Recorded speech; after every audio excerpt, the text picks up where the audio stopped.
Good evening, everybody. Welcome to River Axe Media's first birthday party. Woo! So, our special spotlight guests for this month are, in fact, River Axe Media, who have subjected themselves to being questioned by me. Now, I wasn't sure how this was going to go, so I thought I'd better bring some backup. Oh, that's incredible. Yeah! Love that. Davey, you've got a brother! I don't know, I haven't worked out yet. Yeah, no. So this is Gerald. Gerald is in fact a Scottish otter. Okay. Yeah. So we expect clear, concise, and honest answers to the question, or the little otter gets it. Oh, my. So there we go. So He's staring at me, that is he is, terrifying. yes, he is terrifying. He is eyebrows and genuinely a everything. terrifying otter. So, first question one. We'll start at the beginning. Obviously, you're now both highly skilled videographers, but where did your journey with video start? I mean, obviously, it started about 6,000 miles apart, very clearly. But Yeah, let's start at the furthest point away from here and now, I suppose, really. So, Oh, yeah. go for it. Right. Well, I was a young lad, and my little sister got a DSLR camera, and my little point and shoot just could not do what hers could. And so I got myself a camera like hers and took photos of everything and realized that I just absolutely loved it. I loved taking photos of everything, anything I could. A little bit after that, I was getting disenfranchised at my 9-to-5 job. I had fun. Sorry, my hat's falling off. I liked what I did, but it just wasn't doing it for me. So I said, I'm going to go into business. You know, I want to see how I can make it. I've always been kind of trying to figure out how I could turn anything I love into a business. So I was the kid in my grandmother's garden trying to sell tomatoes to the passerbys. It was tomatoes. Man, there I do it again. Tomatoes. I'm learning. Anyway, so I started a photography company, started shooting photos of bands and friends and businesses and everything I could. And then somebody asked me one day, says, hey, you do concert photos? I said, yeah, absolutely. I didn't. And they said, oh, these are great. Do you music videos as well? No. Yeah, of course I do. So I did that, and I realized I was really enjoying the process. So I started the company in earnest and was working far too many hours, getting 4 hours of sleep a night, and decided to go full time with it. Started that and found a local documentary filmmaker that I really respected and admired his style, and took him out to coffee and said, hey, I'd love to pick your brain. He says, great, because I'm looking for an assistant. So, okay then. So I started working with him and got into some other documentary stuff, got into live event production and all that, and then just kind of ran that for about 13 or so years before we moved here. And that's when I met this fellow. yeah. And then I'm going to hand it over to you so you can do Okay, so where I came from, it's got very much a different story. Like, it couldn't actually be more different, to be honest, but it's still, kind of the same industry. We come from very different worlds. I was doing like media. I was a media ambassador at school, right up to sixth form, all that kind of stuff. So I helped the school's productions. I was doing a lot of music. I was doing a lot of capturing of the the school talent show, things like that. But for whatever reason, when I went to sixth form, I was like, I could either focus more on this media side of things, or I could go towards physics, both of which were things that I loved. And I decided to go for physics, went to university, got my physics degree, spent 10 years as a sales analyst full time. And it could have ended there, sort of thing. That's what I could have still been doing, just a bit of music, a bit of video on the side. But I was always still doing video. I was always still doing content creation and music and being more creative, just not as my full-time thing. And then I started doing it more and more. And I was actually thinking, it's like, I actually really don't enjoy the 9-to-5. Yeah. I don't enjoy being in that kind of situation. I want to be a little bit more in control of what I do, and I want to be more creative. I want to have that outlet. And so I started, becoming more of a digital content creator. YouTube was my thing, right? I call it digital long form. He teases me about this because to him, I was saying, it's like, yeah, I did long form video. It's like, oh yeah? It's like, yeah, like 25 minutes. It's like, oh, short form. Well, in my world, making documentaries, long form means about 2.5 hours.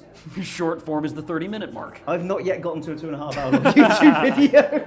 Still working on that one. But yeah, I was seeing a little bit of success on YouTube in that regard. I was building up an audience. My videos were doing fairly well. Then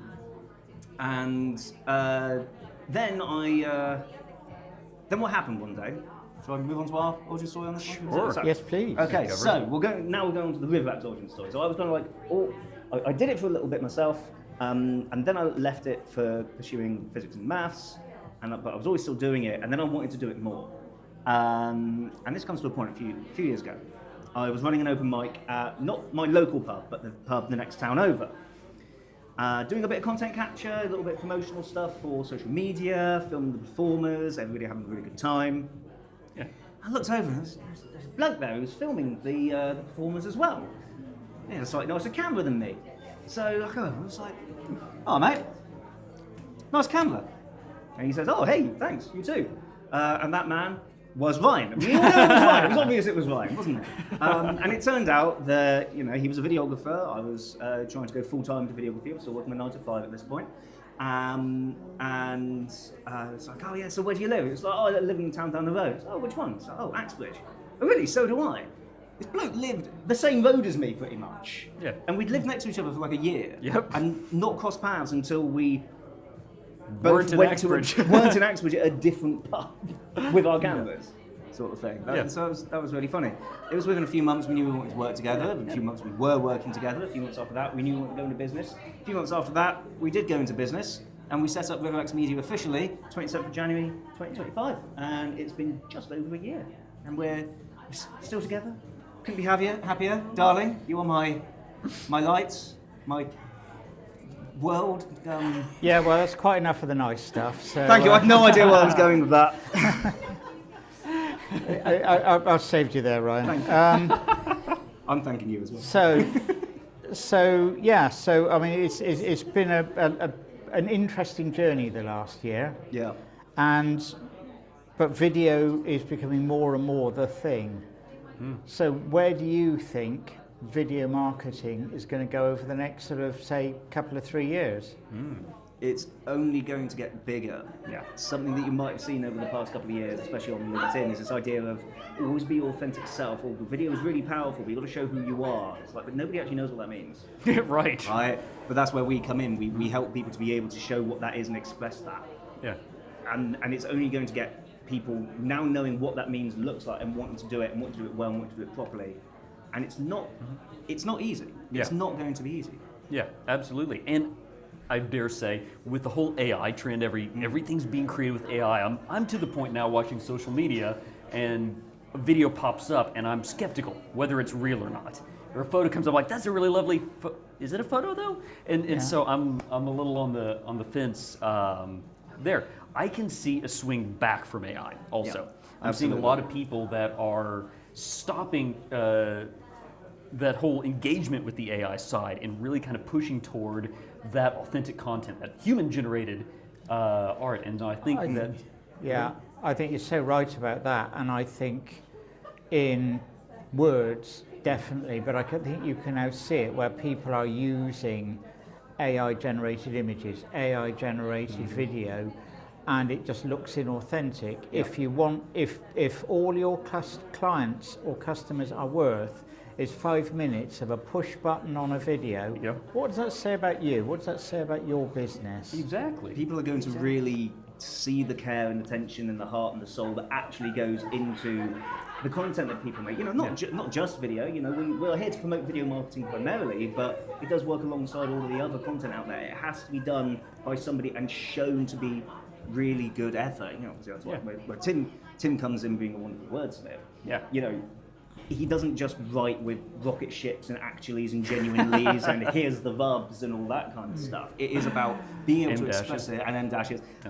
It's all about, sometimes they're fine, obviously, we've had this discussion before, and M dash can be used. Yeah, I still use it. Yeah, I still use it. Yeah. But it is still being there and showing like real passion and feeling and emotion humanity, personality, authenticity, all those things. One of the best ways to do that is through video. Yeah, I mean, going to the whole testimonials thing, right? We've talked about this. Is with a testimonial, you're right. Written testimonials are fantastic, and they have their place. But there are also times where, depending on the testimonial and how it's written, I do wonder if that was actually said by someone or not. And so that video side of it can also show that level of honesty as well to it. I think you're absolutely right. But again, this is where your consultancy side of your work comes in, is helping people build the confidence, because it is about confidence. I mean, I've been around you pretty much for a year now, and I'm almost getting comfortable appearing on video now. You're doing really well. We've done some adverts with Tim, and he's actually doing really well. Like the first time in which you got in front of the camera, you were quite stiff and you weren't too sure what to do. But even by the end of that session, you developed so much. Yeah, we'll gloss over the one where Hannah and I literally stood in front of a camera and looked. That was February. February last year. We all do that. It though. was. That's the funny bit. I mean, okay, maybe not this guy quite so much, but every time I get in front of the camera instead of behind it, I look at it and it's like, right, act normal, act normal. What does that mean? And then I'm already in my head, and I'm trying to figure out how to get out of that. It is a hard thing to be in front of the camera. Yeah. Yes, it is. It is, I agree. So really, I mean, authenticity is the key word for you over the next couple of years. If you're going to do it, be authentic, be yourselves.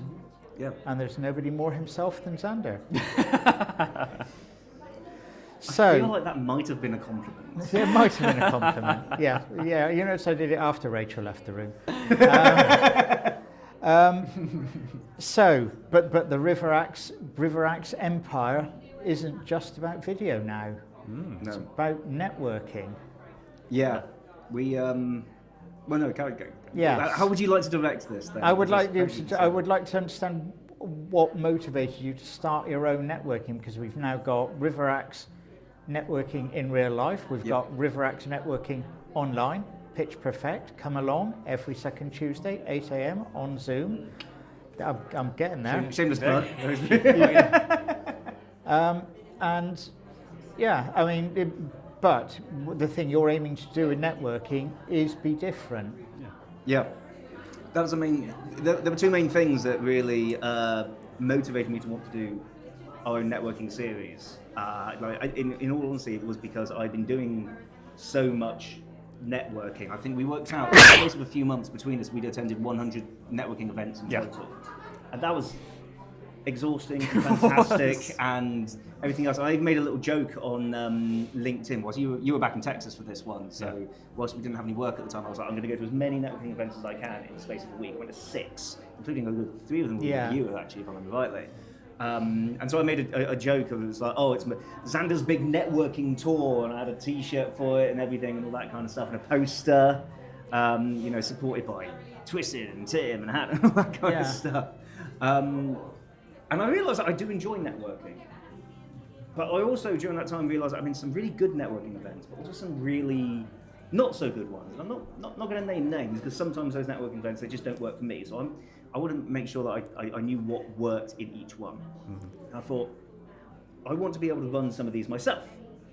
So I talked about it with Ryan, and I gave him the basic, like the 20-second pitch. It was like, we've done loads of this. It's really beneficial. It's a great way for people to connect and to collaborate more. We've met some really fantastic people who we now collaborate with. We're incredibly happy about that, all because of networking. Yeah. So let's do a little bit of give back. Let's try and be the nucleus around building that kind of community. And to springboard off of that, one of our biggest kind of core components of what we do is we realize that we're not excellent in all forms, right? We're not that great at copywriting. We're not that great at graphic design or web design or any of these places. But through our network, we can cover all of that for our customers, for whatever we're doing. And so that whole kind of network thing was so integral to who we are that it just made so much sense to tie that in with it. Yeah, absolutely. So by wanting to give that opportunity to other people as well, and also gave us an opportunity to meet even more people on top of that, so everybody won in that one, we realised that we didn't just want to make it a place where people came together and had a chat. we always want to be able to provide value. That's why we do these fireside chats. Very specifically, we want industry. There's fire here. Oh yeah, you can't quite see it, but there is a tiny little fireplace mountain around the bottom there. You can see it in the cameras, but yeah. So we always want to make sure that we provided value when people come along, so that even if you don't connect with anybody in the room for whatever reason, maybe it's just not the right time, maybe you haven't found the person that you specifically need, you can still get some form of education, something you can apply in your business to get a benefit that you can take away that same day. And if you want to, this finishes at 8:30. If you want to go home and get the fire lit under you, and you're like, oh, I better start doing this and put it all together. Brilliant. That's what we want. We want everybody to do that, because the more we support each other, the more it comes back to us as well, like everybody, and the more we can all build everything that we do. Everybody wins. Yeah, because there's so many networking meetings that follow a format, and the ones that work don't follow the traditional stand up, 60 seconds, 10-minute presentation, maybe a couple of one-to-ones, odd bits and pieces, is the ones that break the mold, like the RiverActs ones, like Rachel Nash's channel networking. Yeah. Took a lot of inspiration from channel networking, as a matter of fact. So, yeah, absolutely. That they're the ones that are doing something different, and that is what works, I think. And that was part of the marketing for it. We knew that we had to have that USP, that unique selling point, and we knew we had to provide value. So how can we make this stand out, and how can we make people always have a benefit regardless of anything? I believe that we have just had somebody join us on stage. Hello, Puppy. Yes. Another selling point. Another selling point. Come to networking meetings. Meet dogs. Meet dogs. There we go. Yes. What's not to like? So, as you said, one of the give backs we want to do with all the networking in RiverActs is we want people to take something away that they can use within their business. So, what can we take away today to help us implement video in our businesses? Now the question is, do we get two because there are two of us, or do we have to agree on this one? No, I've known you long enough to know that you're not going to agree on it. So, let's have two. See if I can steal it from him, actually. No, have a strategy. Figure out why you're using video, not just creating it, because a lot of people will do a really nice glossy video, but have no understanding of what they want it to do, or where they want it to go, or anything like that. So start with a plan for the video, and then make the video after that. If you want it to be a marketing piece, make sure it has a call to action and it is kind of positioned as a marketing piece and will be seen by the people you want to market to. If it is for frequently asked questions or something like that, you want to explain something, make sure that you start with that plan ahead of time so that you can craft a video that answers the questions that you set out to answer. If that makes sense. Exactly that, and I'd add to that, don't just have a plan for one video, have a plan for a series of videos. Show up consistently, show up often. Yeah. Yep. Absolutely. What about you? You have any other angles on that? I suppose it is very much building on what you guys have just said. Nothing works in a vacuum, right? We are video content creators, but we are also we are video content creators, but we also are marketing strategists. It can't work on its own. One video is a nice to have. A good blog post is a nice to have. 2 videos is, they've done a couple of videos. It has to always be part of a larger strategy that incorporates as many other things as possible. Video is going to be insanely powerful for people to actually see you, to actually see what you look like, how you talk, and who you are, and to be able to connect with you so much more. And that's so important in today's marketing landscape. People are less and less buying from corporations and brands. They're now buying from people, very much people. So getting in front of the camera and even just saying, it's like, hey guys, my name's Xander. I make videos as part of a content strategy. I'd love to have a chat with you to see if we can make it really super powered for you to really help you out. And then do that as part of like showing some some photos, carousels. It was like, I've been to this really fantastic networking event recently, really recommend these guys. Do a little blog post, a little bit of education of, hey, a really good way, if you want to be able to make that video that you've been putting off for absolute ages, get yourself a simple ring light, get yourself a simple microphone, get plugged in onto your camera with a tripod, and write yourself a script. Get started. It all works together. Yeah. And always get somebody to help you. That's kind of a thing. You always call somebody up. It can just be a friend. It doesn't have to be a professional content creator or anything like that. Call them up and just say, "Hey, I just made this video. Can you just watch it and just tell me what you think?" Somebody who you trust. Yeah, because feedback. I'll look at something that I've done and I'm like, oh, there are so many things that I either don't like about it, this didn't do right, this didn't do good, or I think I'm really proud of it. Yeah. I'll show it to someone, Xander, normally, because, yeah, as you do. I'm nearest. Normally it's the next desk over. But show it to him, he's like, no, I really like how you did this. And that can really kind of either make you feel better about it, or you're like, well, this isn't exactly clear, and it can help sharpen the message as well. Yeah. So that makes sense. Absolutely. That was a long-winded tip on my part. I do apologise. So I told you I was long form. Yeah, I mean, that's it. I mean, the business now, as you say, I mean, we were talking earlier about authenticity, and authenticity is about demonstrating that you have some vision for your business, that you have values that people can relate to. People don't want faceless anymore, and video is absolutely one of the best ways of doing that. He says, doing him. So I now need a new job by the look of that. So, but there we go. So that's the amazing thing about that, though, is your skills writing. We are so desperate for, because not only does it help us with our content, but when we need a script writer, it's a natural flow into that. It is such a complementary skill set that Glad you're around, mate. No, thank you. So I would end. We one more bit to go, because you're normally allowed to do a 60 seconds. If you like, we'll let you have a 60 seconds each. Okay.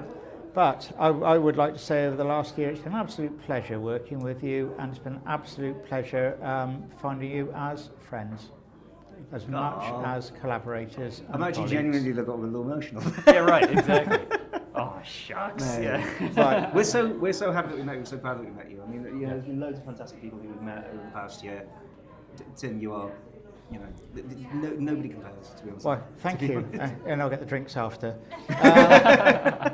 So, nobody does a 60 seconds here except our Fireside Chat guest. So, gentlemen, the floor is now yours for your 60 seconds. I think I've been going first a lot lately. You want to go first? Yeah, no problems at all.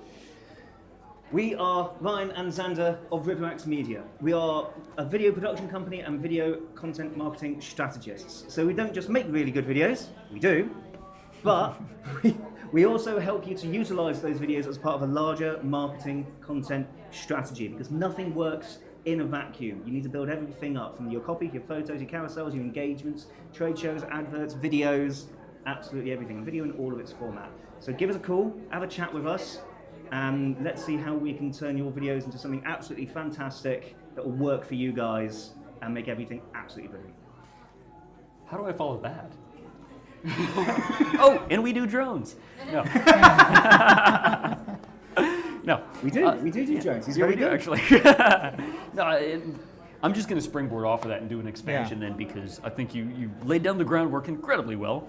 So also, when you're thinking about video content, it doesn't all have to be promotional, right? It can be training, it can be internal, it can be onboarding, it can be so many different ways of utilizing it. So when you're thinking about how you want to create a video and what you could do with it, sky's the limit. If it can be communicated, and we'd love to help you communicate that. There you go. That's the pitch part. There we go. Not nearly as polished, but Excellent. There we go. Right. Well, thank you very much, guys. Xander and Ryan, RiverAxe Media, everybody. Thanks so much. Really appreciate it. Absolutely. So much. Now, Q&A. Yes. Yes. So, Any questions? I have a microphone around here somewhere. right. Okay. Well, Right. All right. There we go. That's in case anybody has any questions that they don't want to be known to ask. So All right. it's I'm perfectly going to walk off camera just to make sure that microphone's turned up. So, hello, I'm Kerry. For those that don't know, I'm Kerry. I just wanted to ask you. Oh, I should probably turn that microphone on. That'll help. Sorry. That's me. That is definitely on me. Some things you can't fix in post-production, eh? Hey, right? I just wanted to ask you, you've been in business for a year now. Yep. If there's one thing that you could change for better or worse, what would that be? Well, I definitely wouldn't change anything for worse. That would be my first answer. Yeah. One thing that we would change, interesting. I think what I would do is be a lot more strict with us early on about kind of our direction. I think maybe seeking input a lot sooner, because when we first started, we had really leaned into the fact that we thought everybody knew they needed video, knew the benefits of it, and so we were going to be the providers that made it a good experience, right? We thought experience was kind of that key part of the puzzle. You know, we make it a fun time. It's stressful making video. You know you need it, but we're here to take the stress out. Yeah. That went over poorly. Wow. Nobody cared. And so, you know, then we pivoted, and then we changed kind of that, you know, oh, no, we help people understand all the different ways to use video. You know, we can do all of that. When we finally landed on the whole consulting side of it, you know, the consulting, coaching, strategy method, we realized that oftentimes people get videos, they don't know what to do with them. Looks amazing, post it on LinkedIn, nothing happens, and they're confused why. And so when we figured that out, that we could be that kind of educational connector to try to show people how you can make videos that actually get a result, that how you can look at the analytics, how you can do, how you can do a strategy around it. That's when people started, listening, saying, yeah, okay, I'm starting to see the ROI, and you can help me figure out how to achieve the return on investment, as opposed to just making it a good experience. Actually, it might actually benefit my business. All right, let's have a longer chat. And so I would have liked to pivot to that a lot sooner. It wouldn't have taken quite so long to arrive there. I think to give you a lot of credit, it can take some businesses 2, 3, 4 years, and they can die of not recognizing that they need to make that pivot. Yeah. So I think all credit to you for understanding that you needed to do it so quickly. So I wouldn't be hard on yourselves with that one. There we go. Anybody else got a question? That was good answer. Yeah, actually, records. Yeah. Yeah, just so we know what to caption. Thanks. So, as you both come from different disciplines, are there ways of working that you can't compromise on? This is a really good question. That is a good Yeah. I mean, we've not had any fallings out over it, have we? We've definitely had disagreements, and we've had to chat about our different styles, and that has been a really interesting kind of coming together of two worlds there, which is a really key point. I think the way we both came at it, I'm sorry for jumping on this one too. No, I think you're probably going to say pretty much what I was going to say anyway. So, yeah. Oh, then you can just dress it up. Oh, no, I'm afterwards, not. I'm having a great time. I'm great. No. Look what you've done. No. Anything you say is your fault. Now, the thing that we both came to it from a very kind of humble perspective, right? Where I come from a world where if you do certain things, you won't get a callback or you'll get fired or something like that. You have to have a really high level of glossiness. You have to do things a specific way. And there's not a lot of flexibility in how you do that. There's those minimum standards. I think you come from a world that has a lot more flexibility of what's accepted, and sometimes that did take me a little while to realize just how good I had it in that regard. Actually.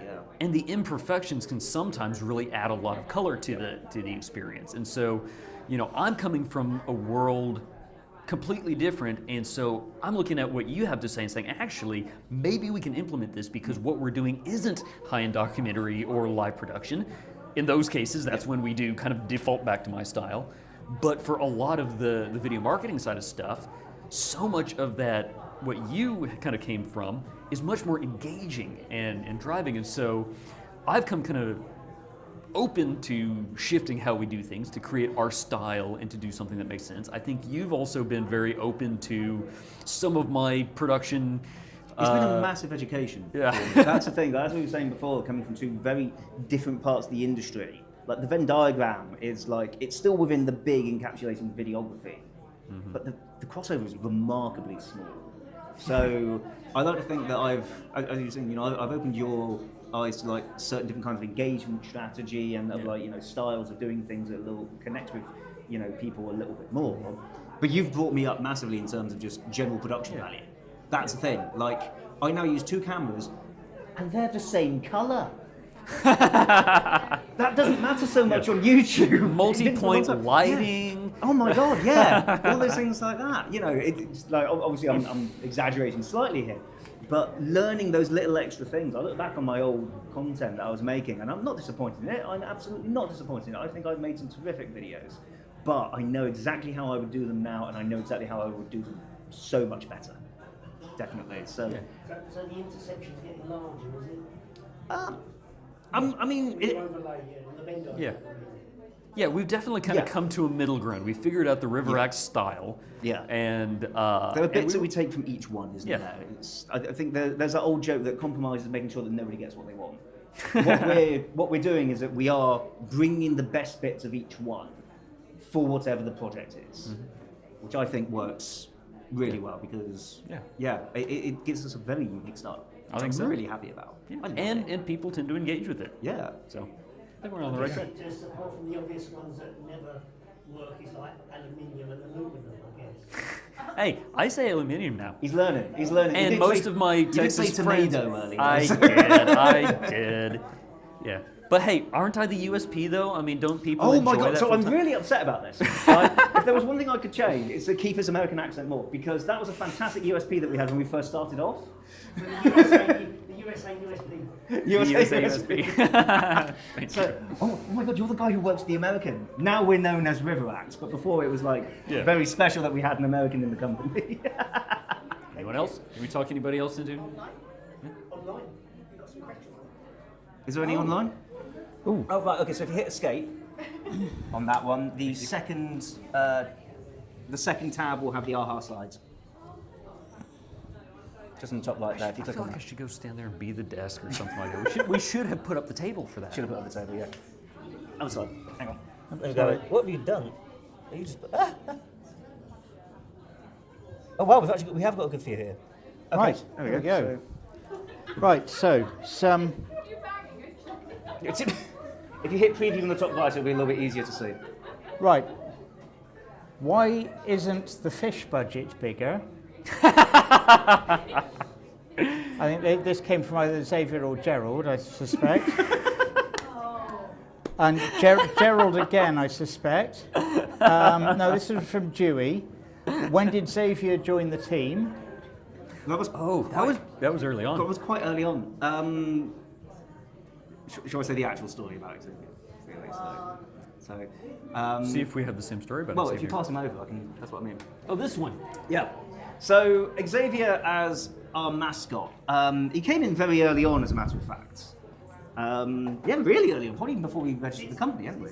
Didn't you guys So- join his team? Yeah, right. Yeah, exactly. Well, that's No, what I he mean, keeps telling people. Apparently, we're on his payroll. Yeah. Essentially, I mean, what we were doing is we were trying to get some content for the website that we Yeah. were designing at the time. This is when we had just first came up with it. Yes, we it booked, was. Yeah, we had registered the website. Yep. Downloaded WordPress because I naively thought that I would be good at that. I've done a few in the past. They've been fine.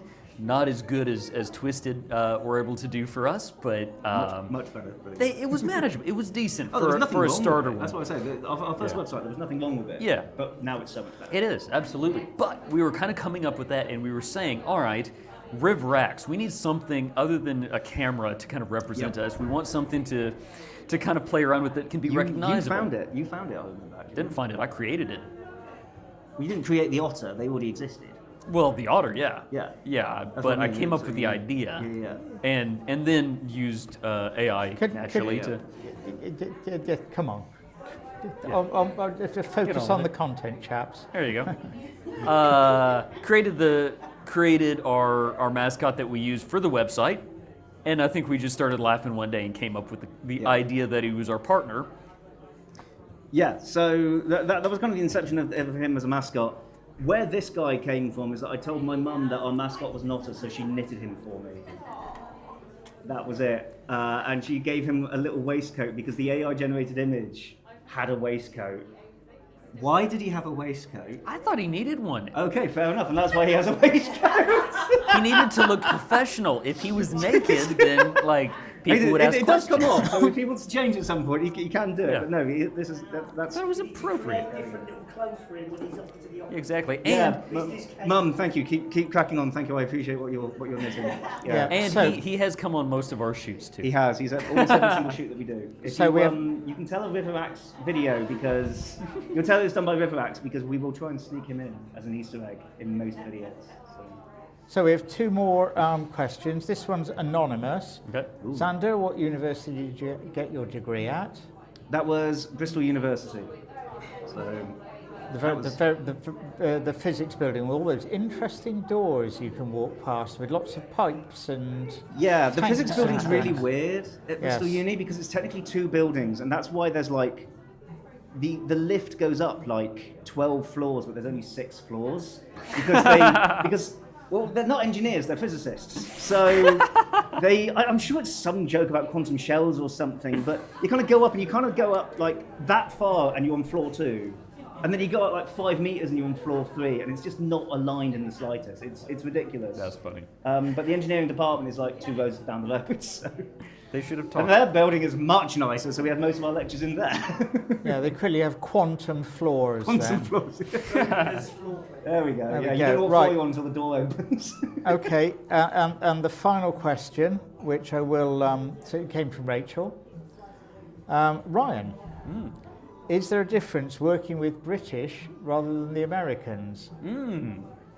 There are a Is few there, differences. Yeah. Is there? Yeah, funny that. No, there's been some really interesting smaller details about it, right? Generally, I mean, as far as just like working together, super easy, fantastic. I've had such a good time with that. There's things that are easier, there are things that I've had to learn. But when it comes to business, right, it was really interesting how just selling tactics Yes. changed. And That was a major one, wasn't it? for example, in the States, if I would come to you and say, oh, I like what you're doing with your business. I think video would work so well for you. Let me tell you about what I do. Normally, they'd be like, now, hold on. Now, I don't want to be sold to, right? And then the tact would be, all right, so I'm not trying to sell to you, but are you currently using video? Because it sounds like, no, I'm not currently. Oh, would it help here? Actually, yeah, it might, because, oh, and then I could do this. Then they sell themselves on it, and then they want to talk to you. Here, I found the opposite. If I say, oh, I'm not trying to sell to you, the immediate response is, why not? Trying to pull one over on me? Like, it's kind of a distrust thing. So that was interesting just from the sales standpoint. But from the other bit, Americans, especially in Dallas, tend to throw money at marketing problems. And so, oh, everybody else is doing video. I need to do fancier videos, and I need to pay for them. And so I found that here it's been a lot more challenging to.